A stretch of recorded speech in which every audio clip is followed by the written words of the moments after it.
Check 1, 2. We live. Instagram's live. Facebook's live. What's up? Good morning. Happy Tuesday. Wait, it's Tuesday, right? Yeah, it's Tuesday. It's terrific Tuesday here at the School of Shred. Welcome, everybody, to the School of Shred, the one and only, the almighty. The show that's designed to help you shred your old and make better your new. Welcome to episode 51. We already got a few people jumping on. Throw some flexing in the comments. You know how to do it. Welcome, welcome. Today we're going to talk about the mindset for fitness success. We're gonna kind of explore it together a little bit, and I'm going to give you guys some things to maybe toil with and think about. That's just going to be sharing some experiences of my journey. And I've been doing this for, which is kind of weird because I'm still a young lad, but I've been doing this for like 12 years now, 11 years. So there's some cool stuff that I want to share with you guys. So awesome. We got contractions going on. People are sweating in the comments. They're working out, lifting weights. Biceps are looking good. All of you guys got beautiful looking biceps in the comments here. Everybody on Instagram, go ahead and say what's up. Go ahead and throw some comments. Let me know where you guys are at. As I take a sip of my cacao reishi mushroom blend coffee here. No caffeine this morning. Oh, I did coffee earlier, but anyway, been trying coconut milk for creamer instead of dairy, instead of the whipping cream we've been doing. I kind of like it. It tastes pretty good. I like the coconutty flavor. Coconut is, I like it a lot. Coconut butter, coconut oil. We use a lot of this stuff in my house. So anyway, you guys are just tuning in for the first time, go ahead and go to schoolshredpodcast.com, jump on the newsletter, get a free guide, learn something new, nourish your brain so you can nourish your body better. Share this episode with the people in your life if you can. Try and help the show grow organically, and then turn on notifications for the show.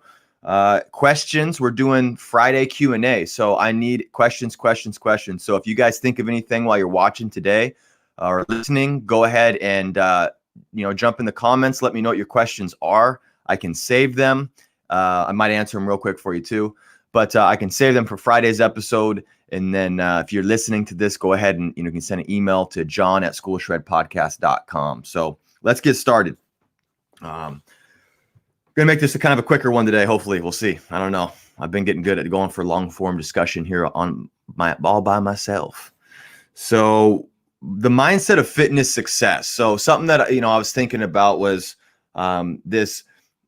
What should kind of be the thought process when we want to be successful in fitness? Now, that's a gross general statement. So there's a huge gradient. Everything's a continuum. There's not one answer for everybody, because what somebody who has an athletic event coming up, what they need and their mindset, and what somebody who wants to be healthy and live a long time and have good cellular health and not run the risk for diabetes, their mindset's going to be a lot different.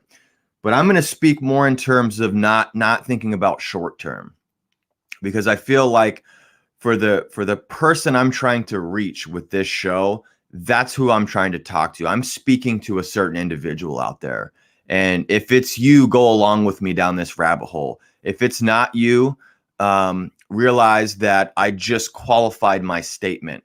Okay. And so if I start talking about the mindset for fitness success being optimal for thinking long-term, and you're like, well, I got a short-term event that doesn't apply to me. Yeah, absolutely. There's a gradient for everything that needs to be addressed. It's my responsibility to address that when I'm saying this stuff, but I did just qualify my statement. So now with that going forward, we can get into kind of what I'm going to talk about today, which is, depending on where you're currently at, we're going to start looking at this thing long term. There's some things that I got written down here that I want to share with you guys after a quick story. And so, when I started lifting, I think I was 17 or was 18. I know I was a senior in high school, and I went to the gym. I wanted to change my body to build confidence. And, I remember I watched Fight Club one summer and saw how ripped Brad Pitt was in that. And then that was motivation. And then I saw Rambo So I was like, I got to be ripped like these movie stars, man. These guys, you know, they look like superheroes. So Rambo and then Rocky, you know, those Stallone was always a big inspiration to me to get in shape. And that was more the visual side of the house. So I got a gym membership. I started going to the gym. And I was so naive. I thought that I was going to be able to get like a sub 7%, 5% ripped physique in like 6 months. I actually thought that. I was like, and I remember thinking, I'm going to go to the gym for like 6 months. And when I do that, when I go to the gym for 6 months and I create the body that I want, then I'm not going to work out anymore. So I'm going to get it. And then I'm not going to have to upkeep it. You know, it's not going to, I don't have to keep doing this thing. Boy, was I wrong. Here I am 12 years later. I now have a career in this. Kind of funny how that works out. But I just was super naive to that. And so what I was thinking was super short term. I'm like, oh, if I would have known that it was going to take me as long as it did, I don't know if I would have done it. And I don't necessarily know if I would have done it, but there was nobody setting the stage for like, hey, like it's going to be about a lot more than just this external thing. So, and I don't say that to discourage. What I say is let's start to change our mindset. So you may be able to get to your goal quickly, right? Now, most people do. Most of my clients do when they want to lose 20 pounds or 30 pounds, I get them there. But there's so much more to health and fitness than just getting that external goal. That's like phase one. A lot of times is the way that I see it. Phase one is like just get you comfortable with your body. Sometimes for some people, that's what they want to get to is lose some weight. It's that real general recommendation. They lose the weight or the real general goal. And then from there, we start to build on top of that. And so for me, fitness every year takes on a new meaning for me. And so it started off with that, and I got to that, as when I first started personal training, I got in really good shape, kind of honed that in, and then it's become like exploring food quality and then exploring recovery. And then it just turns into like, now it's like, I'm focused on like relationships and how I spend my time. And it's, when I'm playing guitar now, I'm thinking about health. And so it starts to just branch out into all this awesomeness that gives you a really robust life energy if you partake in the holistic health lifestyle that I'm talking about with this show. And all of that is this long-term mindset. And so this fitness success, if we want to be successful in fitness, I believe, and what I mean by successful in fitness, I mean long-term. I mean, we get to our desired result and then we keep that for 30 years. That to me is fitness success. If I can keep the physique that I have right now for the next 30 to 40 years, I'm going to be happy, because most of my peers might have the same muscle or more muscle, but if they don't do this thing the correct way, if they destroy their orthopedic health, if they, damage their metabolism, they will start to degrade over the years. This is a hypothetical person I'm talking about. But if I can maintain, that is progress, you guys. If you can maintain a good in-shape body for 30, 40 years, my mentor, Tom Purvis, said this at dinner one time. He's like, because he did bodybuilding like in the 80s, in the heyday, had a sick physique. And a lot of people don't know that. The dude was an insane bodybuilder, insane brainiac when it comes to mechanics as well. But anyway, he was in the golden era kind of deal, or he was in California. And he was saying, people would just, that when they would get done with competitive bodybuilding, they would just stop. They would quit lifting, and they'd be like, look, I'm just done with it. And he's like, by anybody else's standard, you have an insane physique and you could capitalize on this health. Like you could have this for the rest of your life. And I was telling, we were talking just about building muscle and kind of that. And I was talking about building, muscle and keeping, he goes, at a certain point, you're not going to continue to build muscle, but if you maintain it, that is progress, because a lot of people are going to hit this peak and then through injuries and all sorts of other stuff, they're going to let life get in the way and not prioritize it. They could start to go down, and it was like a weird thought process. I'm like, oh, wow. Yeah. Maintenance at a certain point is progress, if you can maintain it. So that's a long-term way of thinking. That to me is fitness success. I don't know about you, but that's what success in fitness is to me. And health is like you get the result and you keep that result year after year. You protect that result. And so you can live an awesome life. And then you start to focus on the other things that health can bring. Like I said, good relationships, good hobbies, things that fill you up. You can start really doing some more biohacking, to use a a really common term now, but you can start doing like some biohacking stuff to really get deeper after you get kind of the outside goal, the peel of the fruit. After you get that taken care of, you can start to go deeper. So anyway, the first point that I have is long-term. The second point I have is find your flavor. And the third point that I have is rebuild your life. Rebuild your life. You have to rebuild your life if you want to actually be successful in fitness. Okay. We need to repurpose, replan, rebuild. Okay. And we'll get into that here in a second. So long-term health can consist of short-term programs. Okay. So there's nothing wrong with grinding your gears for a wedding coming up. One of my homies right now is getting ready for a wedding that's watching right now. But there's nothing wrong with that. Like, I'm getting ready for a photo shoot this weekend. It's like I'm going to do cardio every day for an hour. I don't do cardio constantly. I'm doing my 10,000 steps plus some cardio, getting ready for this, a short-term thing. And then as I come out of it, I'm going to have a strategic plan. And so this whole idea of long-term health success, we think long-term, but that doesn't mean we don't have short-term increments where we grind and we get ready for something. The difference is we know that it's short-term, and we have a strategy. We have a calculated exit strategy for getting out of that short-term grind that could be unhealthy for our hormones and spin us off into binge eating and whatnot. We got to have a calculated plan to exit it. Okay. And so what you do is you can leverage good food sources. You can slowly pull back on the activity. Don't just drop it all off once. That can be really bad for the body. If you go from burning a ton of calories, in exercise, and then you start eating more calories and exercising less, like that might be an issue. If you diet for too long, it's been shown that you slow your metabolism down. Your body wants to find a homeostatic point. And so you could actually gain weight on lower calories due to that. Read the obesity code. Dr. Jason Fung goes into nothing but human studies that have been done on the effects of dieting on hypocaloric diets over time. So what we want to do is control insulin. That's this thing that I keep talking about, this insulin thing. We got to control that. But if we're doing like a hard plan, a short-term thing, you can recover from that. You just want a calculated exit strategy. And so I don't want people to think like, oh, when he says speak long-term, I got to try and find because it doesn't seem realistic. If it's just a long-term plan, some people want to like push the pace at certain times. I know I do. And so you can have these short cycles of 2 to 4 weeks, or maybe a couple months. You do 3 months of a calculated diet phase and you're exercising more and whatnot. That's great. That's good. That's good for the body. There's good to have these feast famine cycles in the body where you push it really hard. And then sometimes when you let it relax, holidays come around, you let it relax a little bit. You enjoy food with your family and all that. Maybe, you utilize a little more fasting around like something where you're going to be overeating.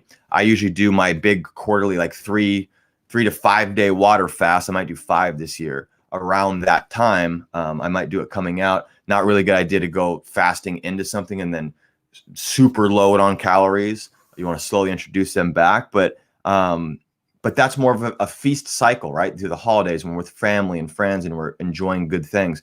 But then like right now, it's like in the summer, maybe you're grinding more and you're eating less and you're exercising more and the sun's out and you got energy. The body's meant to do that. So these short-term cycles are okay, as long as you have a calculated exit strategy. All these little short-term deals, if you find the right one that works for you and it's healthy, and you're not just like not eating and whatnot, and you're not developing a food disorder and things like that from it, those can be a part of this overall long-term health. But you should have a guiding principle for your long-term health as well. Okay, and that's this short-term cycle I'm going to do, this month-long diet I'm going to do, is not the end. I'm not going to it's not like I'm going to get there and not think about what happens after. I need to think about how to get out of this thing as well and nourish my body and then stay, as close to that as possible so I don't like plump up. So, because that can be an issue over time. You sacrifice muscle tissue, then you gain more body fat, and the number of times you diet throughout your life is directly correlated to how much body fat you gain. So you need to be careful there when you're doing these short-term cycles for sure. But, they can play a part in it. So the next thing is find your flavor. So find your flavor. This is a big one. What's your flavor? My mentor, I was watching a thing talking about pasta sauce. And like some people like chunky pasta sauce. Some people like, liquidy pasta sauce. Some people like a little more garlic in their pasta sauce. There's a whole TED talk on this. And some people like the opposite pasta sauce just because they don't like what everybody else is getting. They don't want the regular chunky pasta sauce. They want the more liquid stuff. Some people like to walk into a gym and be greeted by tons of energy right at the front door, right? Hi, how you doing? Da-da-da. Some people don't even want to look at you when they walk through the front door. They want to go into a gym that doesn't do that and isn't in their face. If I'm shopping, I don't like people going, hey, sir, can I help you with something? It annoys the crap out of me. It does. It really does. When I get 4 or 5 people flying at me. I was at Staples last week, and the guy's like, what are you in here for? I go, I'm in here for printer ink. I know what I'm here for. He's like, well, what printer?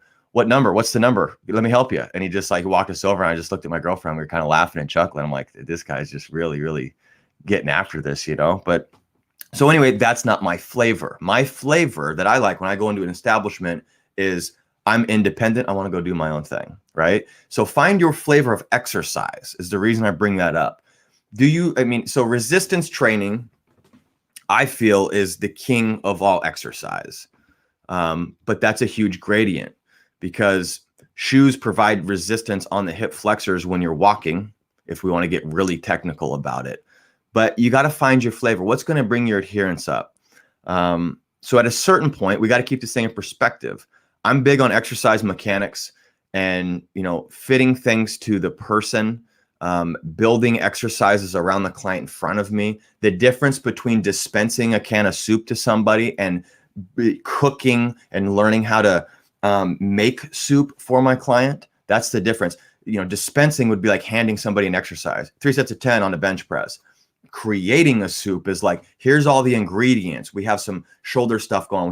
We have, elbow extension going on. We dissect it, and then we look what the client has, and we build the exercise around them. That's what I do with my in-training practice. But to keep it in perspective, at a certain point, I'm all in for any exercise, even things that might be problematic long-term. There's a huge gradient here. And so I think people should move. So find what you like, find your flavor of exercise. Find your flavor of resistance training. Find what that is. That will bring your adherence up. That's going to keep you with that long-term mentality, that long-term success mentality in fitness. So, and then diet. So what's your flavor with diet? Do you like to do a little more carbohydrates in the diet? Do you like to do more meals a day? Do you like to do less meals a day? Do you like to eat more protein? Like what to you is going to help cravings, manage blood sugar, and that you enjoy. But there is some things you want to look at, because people who are just getting into this, I think that it's a cop-out to allow people who already don't know how to eat healthy to say, hey, just do what's going to keep your adherence up. I think that's what got people to the point where they're unhappy. There is some rituals that you need to adopt into your diet to get healthier. It could be just tapering down to 3 meals a day, eating whole natural foods. You could start counting calories in the beginning. Eventually, you might want to find a system where you're not doing that. But it's up to you. What's your flavor? Do you like to count macros? Or do you like to go by, portion sizes, and you want to learn more of an intuitive approach? Those are kind of the 2 main ways that you can do this thing. You can count, or you can try to eat the right foods and hope that they keep you satiated enough that you can lose the weight that you want. But find your flavor. What is that? What does that macronutrient split look like? Do you need a cheat meal once a week, or are you okay kind of living this lifestyle where when cheat meals come up, you don't really think about them as cheat meals? If you're at a birthday party and there's a piece of cake there, you're like, cool, I'm gonna have the cake. But you're not thinking about it as like, oh, I have to calculate and plan this cheat meal out. What is your flavor? Find that. That's going to be this long-term thing. I was talking to a client the other day yesterday about this. This client was at his grandmother's, and she's making food and whatnot. And I was telling him, like, what do you do in those situations when you go back home, and you're visiting loved ones? You eat the food. Eat the food. Eat it. I don't care what it is. Eat it. We're not doing this to be like packing Tupperware everywhere. Like you got to jump on the Olympia stage next week. the idea with a healthy lifestyle is that you have rituals every day of your life that you practice where you are healthy all the, you're eating a good meals, you're eating things that optimize your health, your energy levels are good, all of that. And then when you go visit family and they have some mashed potatoes or whatever it is, it could be grandma made pie, enjoy it. You don't know how long you're going to be able to enjoy that with grandma. It's like, that's super important. So that is long-term health and fitness. Short-term health and fitness, that short-term mindset where the wheels will fall off is like when you're packing chicken breasts everywhere you go. I've done it. I used to do that. I used to bring chicken breasts to my family meetings, and like when I first started lifting, and they're like laughing at me, like, what are you doing? But it's okay. One bad meal won't ruin your progress, especially if you think about this thing as a lifestyle. This is a lifestyle. And I know it sounds really cheesy, and that's why we're going to get into what is a lifestyle. We'll get in on it in a second. So you got exercise, find your flavor, diet, find your flavor. What is your deal? What do you like? And then relaxation techniques. How do you relax and decompress your body? This helps balance the nervous system, which helps long-term success in fitness. And so what are your relaxation techniques that you like? I'm not talking about drinking alcohol every night. If that's what you do, you need to seriously consider your health program, okay? Unplugging and watching TV and drinking alcohol at night is not relaxing, okay? From a physiological standpoint, that is toxic to your body. There's a difference between having a glass of wine a couple times a week and then relying on it at the end of every day because you're stressed out, okay? On this show, I'm going to talk about drinking as a health type practice, like having a glass of wine. I manage my blood sugars. I take my blood sugars when I have a glass of wine. It can help after a meal, but that's a glass of wine a few times a week. Now, I come from a long lineage of alcoholism, so I've had to really look at this my entire adult life and make sure that this stuff doesn't get out of hand. And so through that, I've had to really examine that. And so with clients, when it's like, well, I have a glass of wine to relax, like, dude, that's a glass might be good a couple times a week. I'm not saying that that's bad, but when we start to rely on a drink every day to decompress, or you get stressed out and you go for the bottle, when I get stressed out, I won't drink. That's my thing. So I only drink if we make a good meal on a Friday and I have a glass of wine with my girlfriend and we're talking and we're sharing memories and we're having fun, we're creating memories and we're having fun. That's when I drink. I don't drink when I get stressed out.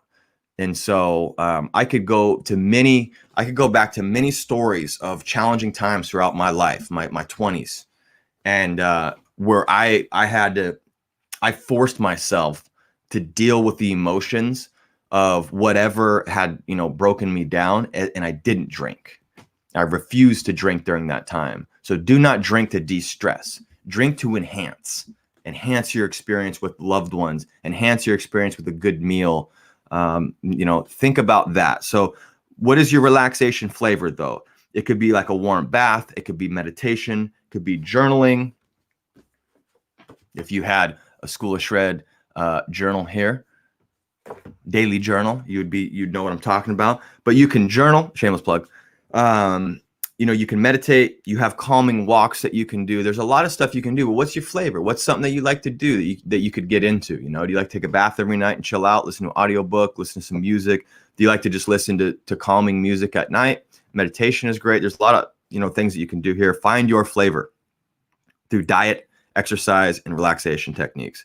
The last thing we're going to get into is rebuild your life. When you want to get healthy and you want to have success over the long term, over the long haul, depending on where you're at, you might want to consider rebuilding your life. I think that this is essential here, because what the current life, if you're not happy and you don't feel as healthy as possible, your current life is not providing that. And so you have to rebuild this thing. And the way that you rebuild it, you have to repurpose your actions. So what is your purpose? What is the mission statement of the health? And it's not just abs, you guys. You got to go deeper. Peel the onion. What is deeper than that? Why do you want that? Is it to be more fit so you can play with your kids? Is it to find, the love of your life and to be able to go enjoy trips across the world? These are the reasons that will make you actually change. That's the purpose. It's not only about the abs or the booty or the shoulders or whatever. I have found this in my own journey. In the beginning, you might think it's for the external, but there's some type of internal thing that you would be best off locating, because that can really help provide you with the internal intrinsic motivation, not the external motivation. They're both good, but it's you want to repurpose your life. So when you repurpose your life, for instance, I know somebody who had the doctor basically say they could pass away before 40 if they don't fix their lifestyle. Okay, that right there, all of a sudden now, this individual has repurposed their life. Like, I got to be around for my kids. I got to be able to run this business that that I'm in charge of now. I have to take care of my family. Like, that's a repurposing. So now we have that, we can replan. So we've repurposed. Now we replan. So what does that mean? We create new habits, right? New rituals in our day. We wake up in the morning, we have black coffee. Maybe we're trying to fast until lunchtime, or maybe we have a high fat, low carbohydrate breakfast to increase our metabolic flexibility so we can burn fat and fuel. And we try to just slowly start fixing our body. We're replanning. Maybe we write out all of our workouts for the week on a Sunday night, and we plan everything out so we know. So we just execute. Executing is easier when we plan things out. So because of our repurposing, we can replan. And when we do that, we start to rebuild our life. Okay. So this is how we really make change, is rebuild things. You relearn. So through exploring these three things, you can relearn and rediscover what we have lost in this society. Okay. What have we lost? There's some things that I feel that we've lost that I'm pretty passionate about in this society. We've lost touch with the natural world. That's been a big one. Everything from, being distracted through tons of electronics all the time to food sources that we eat. There's all sorts of things that I feel like we've lost touch with this natural world, and it's not all of it's a bad thing, right? As I look into a camera right now, it's not a bad thing. It's a beautiful thing. But I think there's some things that we could build back in and we could rediscover that can really help us with this long-term fitness success. Okay. And so it's about holistic health. And that's what this long-term thinking is holistic health and fitness. It's about living a good life. Okay. It's about creating the body you want so you can go create more inside your business, your marriage, your life.